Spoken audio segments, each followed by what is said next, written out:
This is just pan curling it, and she's going to wear it like this for a day or two. She's going to sleep with it like this, and it'll help to keep her curls so she won't have to add more heat to her hair every day. It keeps the ends smooth, and I'm just using these extra large roller pins to keep the pan curls.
Hello, welcome to Colorful Queen Beauty Room. I am Maisha, and I am here with my client Jennifer, and we are just doing her a makeup look.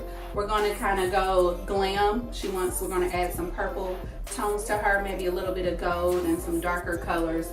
We're going to make her lips have like a nice bright color, and then we're just going to add some blush and some highlight, and we're going to put her face on our website, and she's going to be able to go throughout the rest of the day and be glam.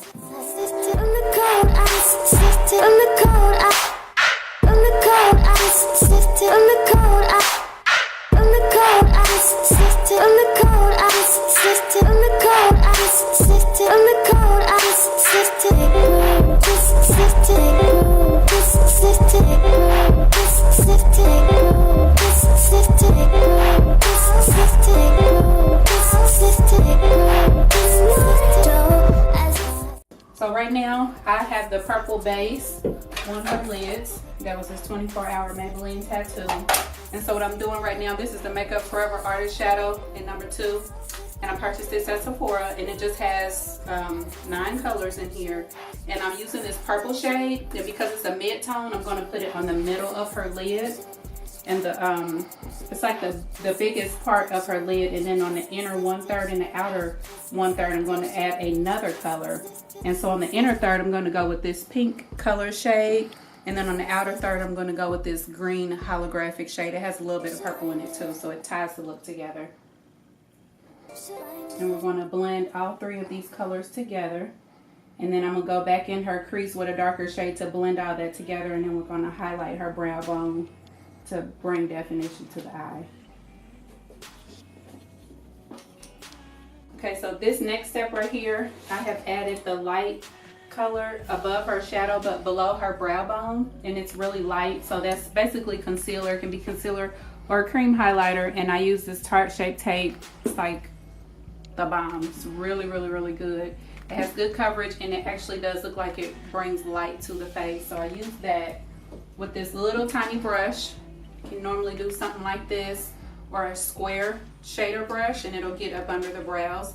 And then I'm going to take these, which are bronzer shades. This is the Morphe palette, and you can add either red tones, neutral tones like cool tones, or this warm yellow shade, which is really pretty. And it just helps to transition from the eyeshadow into the brow bone, and it just takes the eye up, which lifts the face up, and it's good for giving the illusion that the skin is tighter and that, you know, there's a younger appearance to the skin. So I feel like this step is extremely necessary because it helps to bring the eyes up. Highlighting accentuates the good parts of the face, and contouring takes away the bad parts of the face, or the parts where you want to have a shadow. So I'm actually going to take this shade right here, like one of these warm shades, and I'm going to put it right here, and it'll take away that harsh line right there. And we're going to just give some tone to the concealer because it looks a little whitish. So we're going to ease that line that goes between the dark and the light color. And you'll see the change once I start to add this warmer shade in there.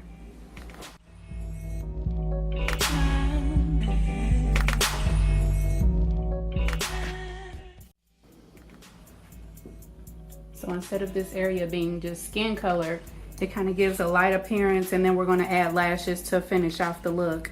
So it just kind of softened up that area to where it's just not skin color, but now it just kind of brings attention to the eye.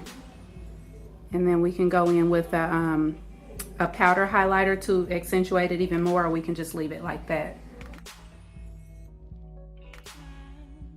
Okay, so this is the bronzing step. Same stuff I use to get in the to make a transition shade with the eyes, which is good because it can tie the whole look together. You don't want a million different shades on the face. You want it to kind of look like you did the same thing, or the same person did the whole makeup look. So because her skin is a little dark and she has red in her skin, I'm going to go with this shade and this shade mixed together.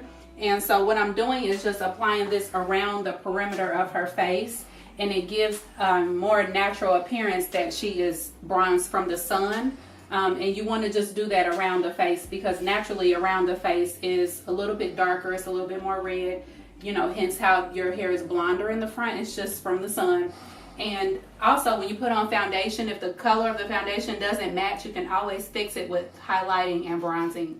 Highlighting adds the lighter parts to the skin if the foundation is a little too dark, but then if the foundation is too light, you can go in with bronzer and you can correct it around the hairline, because a lot of times when the foundation is too light and people don't correct it, you'll see it really white up against the hairline, which is unnatural. So I just go in with these warm shades and I just kind of go around the perimeter.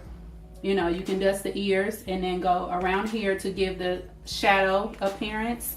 And some people, if they have like a double chin or something, you can take away that with bronzer or with contouring, and we just take that all the way around the face, and it kind of brings the eye into the focal point of the face, which is the middle.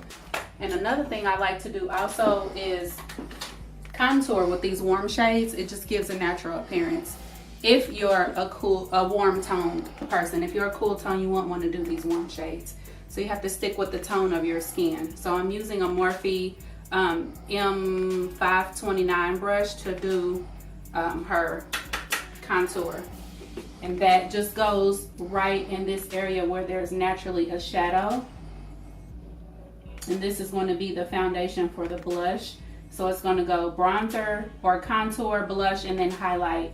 And all it does is kind of chisels out the cheekbones, make the face look more narrow. And then it's just a foundation to set for the blush to work the eye up. You always want to work the eyes up because it gives an appearance that the skin is more taut and a more youthful appearance.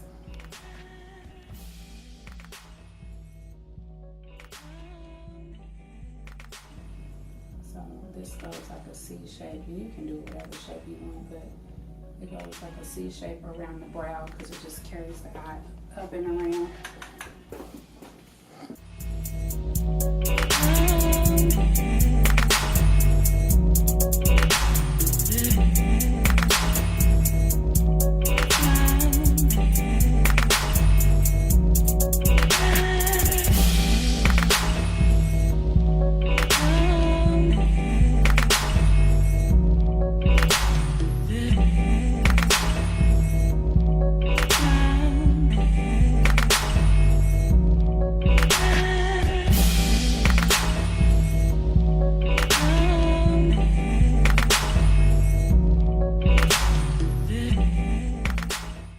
Now we're just going to go ahead and set her face. This is a Scandinavia makeup finishing spray, and it just it's the oil control version. They have a bridal one, and then they just have a normal one, and it just keeps the makeup on literally for like 12 to 24 hours. Sometimes this can make your makeup last. And so what you do is just spray it on all over. I like to put it on before the lips and before the mascara or the lashes, and it just sets the makeup and keeps it in place literally like all day. Through weather, through sweating, working out, any of that. So we're just going to give a few sprays of this. Then we're going to go in with her mascara and her lipstick to finish off the look.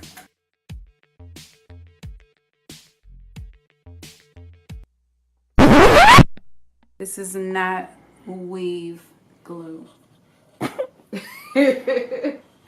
This is lash glue. There's a difference. There's a difference. We are not gluing tracks on her eyes. We're gluing lashes. We don't want your eyes getting put out. And it smells really bad. It's toxic as far as I'm concerned.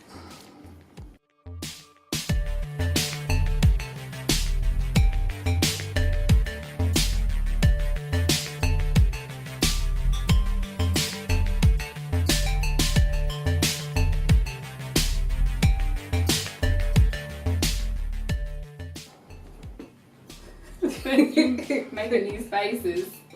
Okay, you want to see it? The way it feels. I know it. I know The big reveal. The makeover. Oh wow. It's cute. I definitely look like a whole new person. Yeah, whole new. And my hair. Can you see your eyes like 3 colors? Yeah. It's cute. Shoot, girl. See, I can't recreate this look. You setting the expectations too high. I know, I'm sorry. And my kids are not even gonna know who I am. They're gonna be like, who is that lady? No. Short hair, lashes. What do you think of the Colorful Queen makeover? Looks great. I think it's so cute. You don't have a before picture though. Well, you gotta send it to me. Okay, yeah, I'll send you the one I have. Send me the picture. All right.